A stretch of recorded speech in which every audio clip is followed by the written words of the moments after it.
Droite 25, droite 25, pour gauche 25, gauche 25, droite 25 moins sur gauche 30. Bienvenue dans Champions 2003 numéro 20 de cette 10e saison. Mon Dieu, qu'est-ce qu'il fait chaud. Nous sommes en France et nos amis nordistes dans la métropole lilloise, non loin de Villeneuve-d'Ascq à Wasquehal, très exactement. C'est ici que s'est déroulé le rallye des Flandres. On vous le raconte en détail dans quelques minutes. On vous racontera aussi un duel assez passionnant, celui que Bruno Thierry et le Portugais Miguel Campos se sont livrés au rallye de Pologne. Et puis enfin, nous vous parlerons également du rallye de l'Acropole, la 6e manche du championnat du monde des rallyes s'annonce complètement caniculaire dans tous les sens du terme. Mais dans l'immédiat, on commence avec le Seizoens Rally, c'est du rallye belge national en D2, c'est aussi en partie sur terre et Patrick Sneyers en est le grandissime favori. Cet homme-là, au volant de ce bolide-là, a survolé les débats. Patrick Sneyers, qui retrouvait la Subaru du Wallonie avec laquelle il n'a couru que 3 spéciales, signe tous les meilleurs temps dans les 2 premières boucles et prend plus de 2 minutes à tous ses concurrents. Vainqueur du Seizoens l'année dernière, Patrick veut récidiver. On fait quelques réglages pour l'asphalte spécialement. Sur la terre, on s'en fout un peu, mais pour l'asphalte, ça va super bien. Et c'est ça qui compte, pour ça on est ici. Surtout on veut gagner, mais en principe si on casse rien, ça ne peut pas poser des problèmes. Derrière Sneyers intouchable, Piet van Hoof s'en sort plus que bien. Le Hollandais est esselé à la 2e place. À plus d'1 minute, on retrouve De Pessemir qui monte en puissance au fil des courses. Mais la 3e place du pilote Toyota est très convoitée. À ses trousses, on retrouve 2 Mitsubishi, celle de Timothy Van Parijs et celle du Hollandais Frits van Aert. Les 2 pilotes ont 9 secondes de retard seulement. Enfin, le Canadien Patrick Richard sur Subaru, leader du groupe N, est 6e à 24 secondes. Les francophones venus en nombre ont connu des fortunes diverses. Vincent Lejeune, 3e l'année dernière, a commis quelques erreurs et a revu ses ambitions à la baisse. Il est 11e. Il y a beaucoup d'étrangers devant nous, donc avec le système de points, que les 8 premiers Belges marquent des points, peut-être aller chercher, je ne sais pas moi, 3 ou 4 points, ce serait très bien. Pour son voisin et ami Fabrice Antiens, ce premier Seizoens est très satisfaisant. Fabrice est premier Belge du groupe N, le parcours lui convient. C'est vraiment un style de conduite que j'apprécie, faire glisser la voiture et tout ça. Tout va très bien, malheureusement dans les poussières on rattrape assez bien de voitures dont la Porsche et on ne voit rien, là ça devient dangereux, donc ça sert à rien de prendre des risques quand on ne voit pas la poussière et on décélère, mais sinon tout le reste ça va vraiment très bien quoi. Hubert Deferme a également le sourire, 8e, Hubert se fait plaisir et s'amuse. Ça va, on est très satisfait, la voiture va bien. Ok, vous allez garder la même cadence? On va aller un peu plus vite. Parce qu'il y a des jeunes devant qui vont vite, on va essayer d'aller les chercher quand même, non? Enfin, Lorenzo Conti aux côtés de Guy Burnia continue son apprentissage. Le Hanutois impressionne, il est 7e. Je suis 4e belge et bon, malgré tous ces incidents, j'espère encore figurer dans une bonne place pour la dernière boucle et prendre de toute façon des points, accumuler l'expérience et prendre des points au championnat. Hormis l'abandon des frères Colsoul après 2 spéciales, les spectateurs ont dû attendre la 3e et dernière boucle pour assister au premier rebondissement. Et pas des moindres, puisque Patrick Sneyers en personne casse son moteur dans l'avant-dernière spéciale et voit tous ses espoirs partir en fumée. Dans ce même tronçon, Hubert Deferme endommage sa jante suite à une crevaison. Il perd 5 minutes, mais termine le rallye en 11e position. Vincent Lejeune réalise son souhait. 5e belge, le Liégeois prend quelques points en décrochant la 8e place. Son copain Fabrice Antiens termine finalement 3e du groupe N, premier belge dans sa catégorie, il est 7e du général. Le Hollandais Van Empel, 2e du groupe N, se classe finalement 6e. Pour la 2e fois en 3 rallyes, Lorenzo Conti termine 3e belge, il clôture le top 5. 4e au général, le Canadien Patrick Richard n'a laissé planer aucun doute quant à sa victoire dans le groupe N. De Pessemir, 3e. Et Van Van Parijs, deuxième, accuse un même retard de 1 minute 24 secondes sur le vainqueur insolite, le Hollandais Piet Van Hoof, qui remporte son premier rallye belge 2 semaines seulement après avoir remporté sa première victoire aux Pays-Bas. Van Hoof inscrit donc son nom au palmarès du Seizoens 2003. Van Parijs, deuxième, prend pour la 3e fois les 10 points comptants pour le championnat de Belgique. De Pessemir termine 3e, Richard 4e et Conti 5e. Voilà, après ce galop musclé dans le nord de la Belgique, on se retrouve maintenant chez nos amis du nord de la France, dans la grande métropole lilloise, à Wascal exactement. Wascal, c'est le berceau du Rallye des Flandres 2003. Et le maire de la région, le maire de la ville de Wascal, Gérard Vignoble, est un passionné de sport automobile. Oui, j'aime beaucoup ça. Et nous avons décidé avec M. Lambert de redonner un nouveau souffle à ce rallye. Donc aujourd'hui, moi je suis totalement partant et je pense que la 3e édition sera encore meilleure. La population suit en masse les jeunes, les moins jeunes? C'est-à-dire que c'est nouveau, on arrive à déplacer beaucoup de monde, mais je pense que nous aurons eu une animation l'année prochaine qui permettra d'amener vraiment beaucoup de personnes de la communauté urbaine de Lille. Voilà. En tout cas, le rallye des Flandres 2003, c'était aussi bien entendu avant l'animation du sport grand. Gérald Berry l'a vécu, rallye des Flandres 2003. He just wanted us to call him Captain Da. He said you can call me Dada.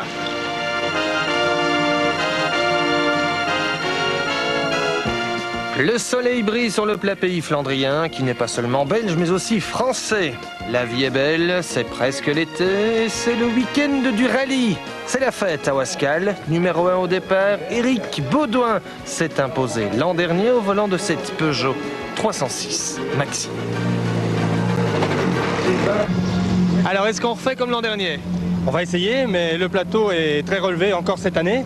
Donc, on fera le point à la fin de la journée déjà, mais il fait sec, donc on a une chance. Une chance, peut-être, face à Sylvain Polo, Ford Escort Cosworth 4 roues motrices, et face aussi à une Toyota 4 roues motrices belge. Bienvenue en France. Merci. Et vous aussi. Alors, on vient ici pourquoi? Pour prendre le rythme pour Ypres. C'est fort les spéciales, c'est fort la même chose que Ypres. Et on veut réviser le moteur aussi avant Ypres, c'est pour ça qu'il nous faut quelques kilomètres, aussi bien pour la voiture et pour le pilote. Eddie Snett a lui aussi traversé la frontière franco-belge. Pour la même raison, préparé Ypres, il vise la victoire en groupe N face à José Barbara. Température extérieure, 30 degrés dans le nord de la France. On est plutôt habitué au vent et à la pluie et l'asphalte ne supporte pas. Un asphalte qui surprend. L'Irlandais Holton, le Citroëniste Stéphane Colper, le Peugeotiste Patrick Milleville, qui s'en sort avec brio, mais aussi Cédric Valentin en BMW M3.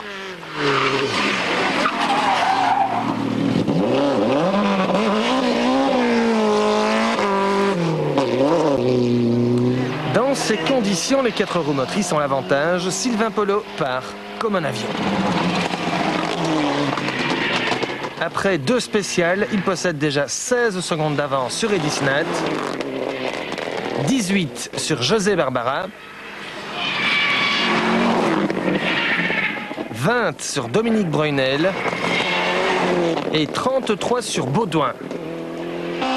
33 sur Baudouin, c'est normal. Par contre, Breunel... La voiture ne marche pas tellement bien et sur la première, je pensais que le moteur était cassé. Alors j'étais juste prêt à me mettre à côté. J'ai changé la pompe d'essence et ça a remarché.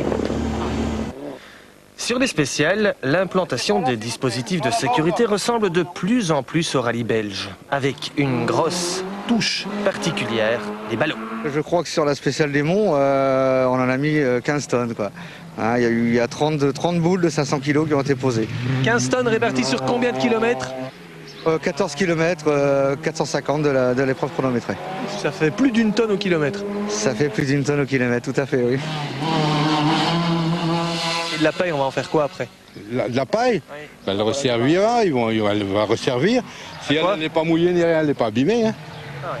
Elle va resservir, c'est tout.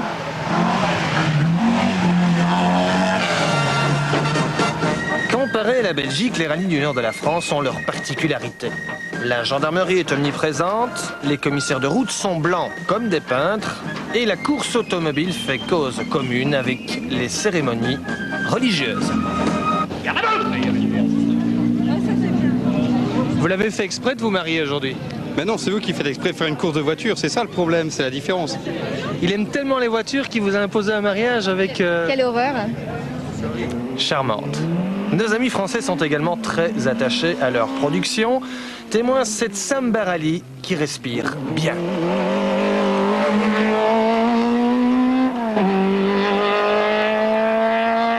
Cette Peugeot 205 Maxi à boîte séquentielle.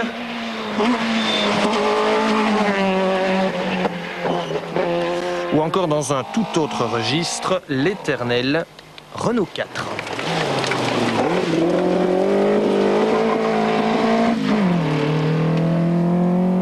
Le moteur, ça fait au moins 25 courses sans le démonter. Alors quel poids, combien de chevaux? 740 kilos, ouais, et à peu près 100 chevaux. Pourquoi vous roulez avec ça? Bah, parce que c'est une base où l'on trouve les pièces d'occasion. Ah, je trouve les cardans, les plaquettes, tout y est d'occasion dessus. Heureusement, car l'ami José va sortir de la route et devoir retrouver pas mal de pièces d'occasion. Retour en tête de la course où deux hommes se sont détachés. Sylvain Polo et Dominique Breunel. Breunel dans le rythme qui est revenu à 13 secondes 8 du leader. En groupe N, la bagarre est tout aussi acharnée. José Barbara, 60 ans, a pris l'ascendant sur Eddie Snat, un peu plus jeune. Il pourrait être votre papa, hein? Ah oui? Il est si vieux quand même. Ah bon? Ça me motive pour être devant lui. Hein. Ça fait des années, des dizaines d'années qu'on vous voit dans les rallyes ici en France. Avec quel âge? Bah oui, ça m'amuse. Avec quel âge? Oh, moi, je sais absolument aucune idée. Aucune idée.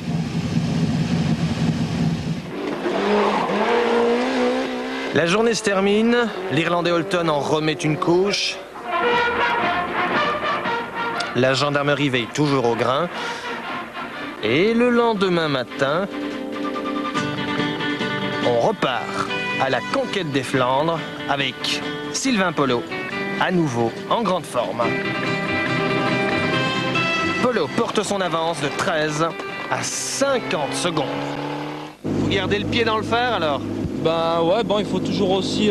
Dominique, je pense qu'il va s'énerver un peu là, et je pense qu'il faut garder encore un peu une course soutenue. Pas aller à 100%, mais rouler quand même un peu. Mais Dominique Breunel a des problèmes. Ses mécanos vérifient cardan et différentiel. Dominique, je vous sens déçu là. En effet, ce matin, on était tout près de Sylvain Polo.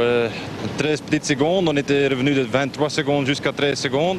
Et à la deuxième, on a essayé de rattraper le plus possible, mais apparemment il y a eu un problème. On pense que c'est le différentiel électronique. Breunel repart, mais il est trop tard pour revenir sur Polo. Le sudiste gagne le rallye des Flandres devant le Flandrien. José Barbara domine le groupe N et Eddie Snat. Éric Baudouin s'impose en euromotrice devant l'excellent Damien Delanoë. Peugeot 106 Kitcar. Voici le classement final de ce rallye des Flandres. Victoire de Polo devant Breunel, Barbara Snat, Baudouin et Delanoë. Dans l'annexe classique, la victoire revient en équipage belge Geert Van Dorn, Philippe Van Damme sur Ford Escort. Il devance le Britannique Crabtree sur Porsche 911 2 litres 1965. Et l'Alpine A110 du Français Philippe Flamand. Au Rallye des Flandres, Dominique Brunet et Lady Snat ont bien préparé les prochaines 24h10, près de 24h10 où l'on pourrait vivre un combat royal en Super 600, d'autant plus qu'il y a maintenant un nouveau venu, et ce nouveau venu, c'est celui-là. C'est une voiture en chemin du monde en junior qui marche bien, qui fait ses preuves. Donc je suis très confiant. De toute façon, c'est une vraie voiture d'usine qu'on a été chercher vendredi. Et je suis hyper confiant. Vendredi, on va faire une petite séance de test. J'espère un peu m'habituer à ce pilotage de ces voitures-là, mais très confiant. Une nouvelle carrière qui commence. Tant que j'ai la rage de vaincre et je ne me considère pas du tout comme un vieux pilote. J'ai toujours cette rage, comme je dis, et je veux remercier la confiance qu'on me met en me confiant ce volant là, et je vais tout faire pour faire briller cette voiture. C'est une merveilleuse opportunité de mettre en valeur les qualités d'une voiture, et c'est également effectivement un test dans la mesure où qui peut le plus peut le moins. Les voitures qui sont en rallye sont en général d'excellentes voitures sur la route. Pascal Gaband hérite donc d'une petite bombe. Qu'est-ce que vous attendez de lui? Des victoires? Bien entendu, donc nous lui souhaitons d'abord d'apprendre parce qu'on va découvrir pour le moment, et puis on lui souhaite un plein succès et surtout d'animer le championnat pour qu'il y ait encore plus de spectacles. Voilà. Pendant tout le week-end à Wascal, on a organisé un Champions Challenge. Ils ont été brillants. Voici les 5 finalistes. Alors ils se présentent très vite. On y va. Thierry Brouillet, Jean-Patrice Dumez, Nicolas Lézy, Pierre Meurice et Eddie Sergent. Prêts pour jouer les gars? On y va. Alors attention, on va jouer sur une spéciale difficile. C'est parti. C'est parti pour le premier Champions Challenge français. Les gestes sont précis, les regards tendus, aucun droit à l'erreur car l'enjeu est important. Celui qui gagne sera l'invité VIP du Grand Prix de France de Formule 1 dans le Team Renault, et ils le savent. La première manche de cette finale se joue dans des conditions difficiles, de nuit dans la poussière grecque du rallye de l'Acropole.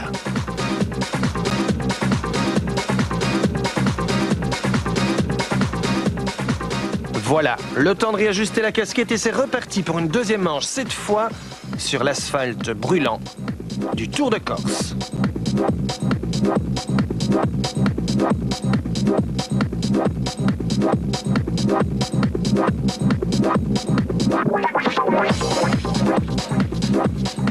Nos 5 finalistes sont tous des spécialistes, leurs chronos sont très proches, mais il faut un vainqueur et c'est Thierry Bruguet qui se rendra en VIP au Grand Prix de Formule 1.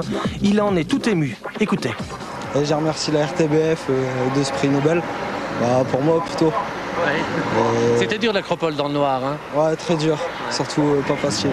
De Wascal, dans le nord de la France, on file sur la Pologne pour la 4e épreuve du championnat d'Europe. Bruno Thierry devait absolument gagner ce rallye de Pologne pour se rapprocher de Miguel Campos au classement européen. Bruno Thierry a tout fait pour gagner et croyez-moi, son duel face à Miguel Campos restera dans toutes les mémoires.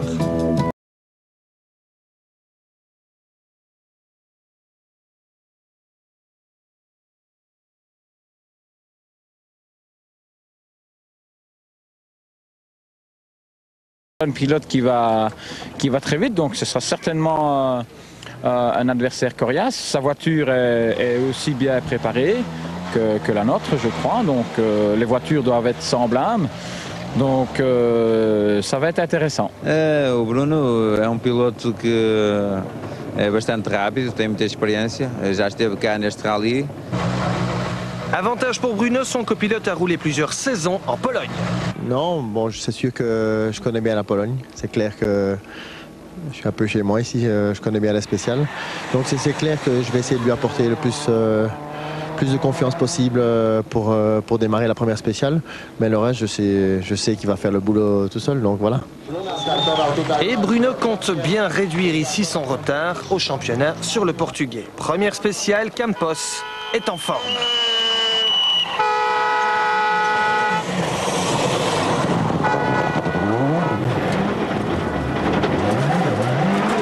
Le Portugais colle 5 secondes à Bruno Thierry. Derrière, on est déjà largué. Vazine part à la faute. Kouzaï abandonne sur sortie de route et ce n'est pas Chopic qui va inquiéter Thierry et Campos. Deuxième spéciale, Bruno Thierry contre-attaque.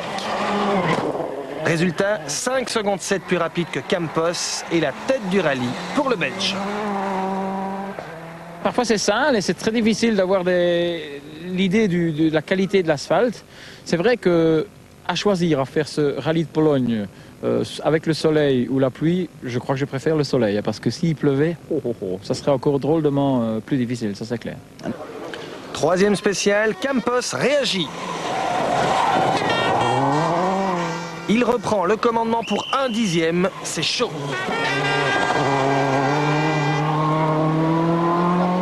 Quatrième spécial, duel au sommet, Bruno Thierry se fâche. 4 secondes 7 plus rapide que Campos. Réponse immédiate de Campos dans la 5e spéciale. 3 secondes 2 plus vite que Thierry qui donne le maximum.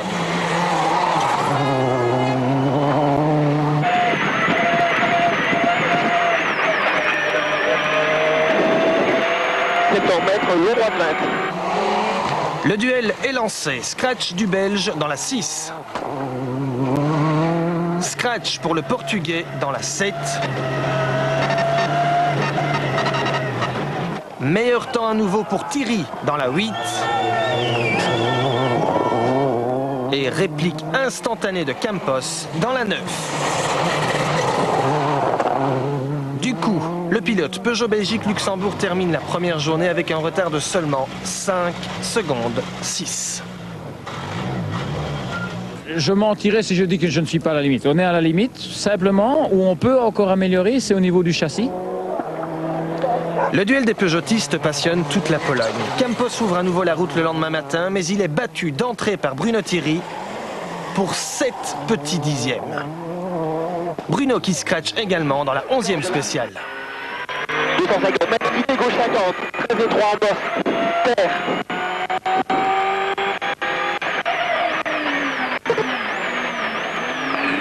Sur long gauche 25, et poste droite 25. 12e spéciale, Campos lui reprend 2 secondes. 13e spéciale, Bruno Thierry, meilleur temps, il revient à 3 secondes 6 au général. Mais dans la 14e spéciale, Campos remet les pendules à l'heure, 1 seconde 6 plus vite. Bruno se bat, il reprend 8 dixièmes au Portugais dans la 15. Dans la 16, Campos repousse Thierry de 9 dixièmes. 17e spéciale, Thierry réplique pour 4 dixièmes. Il reste 2 spéciales, c'est incroyable. Campos n'a plus que 2 secondes 6 d'avance. Il doit attaquer.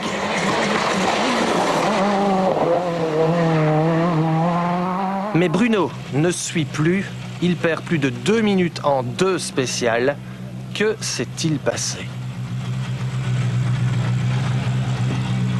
On a eu un problème d'embrayage dans l'avant-dernière spéciale. Ça a commencé à patiner très fort après 5-6 km. Donc on a dû faire un choix, soit essayer de continuer à attaquer. De toute façon, comme l'écart était trop petit, on a décidé de lever le pied et ramener la voiture comme ça. Ou sinon, heureusement, on a fait ça. Ou sinon, là, encore une spéciale et c'est fini. On ne saurait jamais ramener la voiture. Bruno, déçu, Campos s'envole, mais attention, il n'est pas prévu que le Portugais dispute la Bulgarie et Ypres. Dès lors, rien n'est perdu. Le rallye de l'Acropole, 6e manche du championnat du monde des rallyes, eh bien c'est pour tout de suite. Alors ce rallye de l'Acropole, il s'annonce tout à fait caniculaire, non seulement sur le plan de la météo, mais aussi sur le plan sportif, car bien sûr, si Mercus Gronholm est grandissime favori, eh bien ils sont 5 ou 6 au minimum à rêver de la battre. Et pourquoi pas Freddy Loix ou François Duval, qui sait? Freddy Loix a toujours bien roulé en Grèce. Ok, sa Hyundai ne peut pas viser la victoire, mais une place dans le top 6 lui ferait peut-être retrouver le sourire. François Duval, lui, aborde l'Acropole avec un autre regard, car pour lui, l'important, c'est de parfaire sa connaissance des spéciales en corrigeant les notes avec Stéphane Prévost. Sur gauche 30. Dans cuvette pour droite 60. L'essentiel, c'est ça, quoi, c'est de disputer au moins une fois toutes les spéciales à vitesse de course, bien voir où sont les gros pièges et bien corriger les notes pour revenir dans 2-3-4 ans avec beaucoup plus d'ambition, évidemment. Comment ça se passe quand vous corrigez les notes? Expliquez-nous comment vous faites. Donc François vous dit c'est pas 60, c'est 70, mais vous êtes en course et vous annoncez le virage suivant en même temps. Comment vous faites? Oui, je lui annonce un gauche 70 ferme et puis je m'apprête à annoncer le virage suivant. Il va me dire 60 ou 80 si ça passe plus vite. Bon, ben... Gauche 40 ouvre. Au blanc, le ferme 100. Oui. 50, droite 80, ferme fort, en frein dans cuvette. Je retravaille ça correctement à la maison après le rallye et je fais juste le changement comme ça rapidement au-dessus de la note en question et on évolue comme ça. Mais bon, même les pilotes d'expérience font ça de toute façon. Mais à l'Acropole, François connaît mieux le terrain et avec son équipier Marco Martin, ils font partie du peloton de chasse pour faire vaciller les Peugeot de Gronholm, Burns et Rovanperä.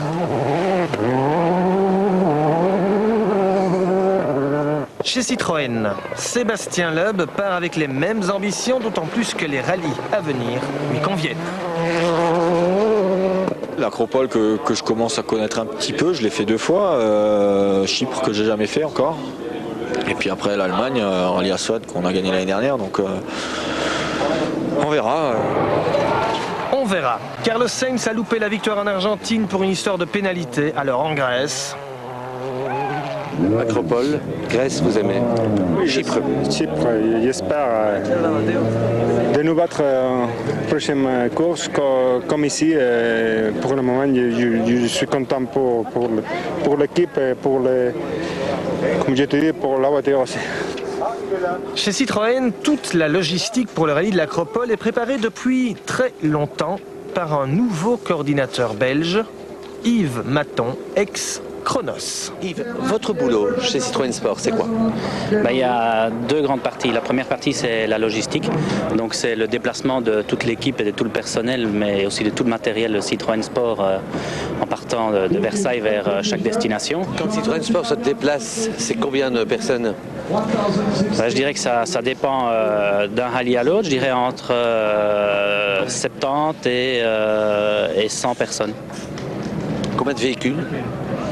Entre 25 et 35 véhicules. Et puis il y a une deuxième grande partie qui est la coordination, c'est les rapports entre Citroën et les organisateurs. Une organisation bien rodée, comme celle de Champions, qui vous propose un maximum de rendez-vous rallye ce week-end avec vendredi 23h30 sur la 1, samedi 22h40 sur la 1, dimanche dans Sport à la 2, dans le week-end sportif et puis mercredi dans Champions, le film reportage complet.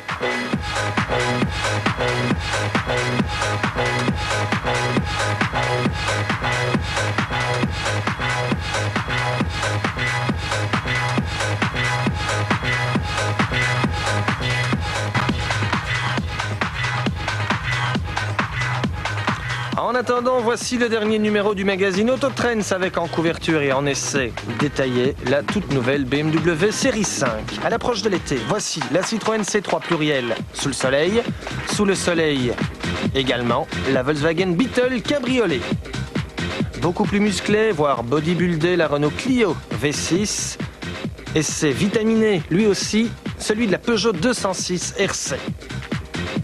Dans Autotrends, on retrouve également l'essai nouveauté de l'Audi A3, sans oublier la double page rallye avec l'analyse du championnat du monde avant l'Acropole. Voilà, en gros, le sommaire du dernier numéro d'Autotrends. Et bien voilà, terminé pour ce Champions 2003 numéro 20 depuis le nord de la France, chez nos amis du nord de la France. Je vous rappelle, nous étions dans la métropole lilloise, exactement à Wascal, pour le rallye des Flandres. On se retrouve la semaine prochaine avec le film reportage complet du rallye de l'Acropole. Je vous l'ai déjà dit, et vous le savez, en Belgique, on sait qu'il ne faut absolument pas le rater. Voyons voir si en France, le message passe aussi. Donc, film reportage de l'Acropole, un raté? Sous aucun prétexte, évidemment. Voilà. Et vous êtes supporter de Sébastien Loeb. Fait une carrière terrible, Sébastien. Terrible, et on lui souhaite tout le bonheur possible. Est-ce qu'il est meilleur que François Duval? C'est un grand débat, une grande polémique. C'est un grand débat, mais pour l'instant c'est encore trop tôt pour le juger parce que François peut encore bien évoluer et Sébastien aussi, et ça nous prévoit de belles, très très belles bagarres. Et ça nous fait en tout cas, en faisant exploser la frontière, de grandes et belles histoires franco-belges, non? Oui, voilà. Bien sûr. Voilà. Par conséquent, c'est une raison de plus de se passionner et de regarder Champions. À bientôt.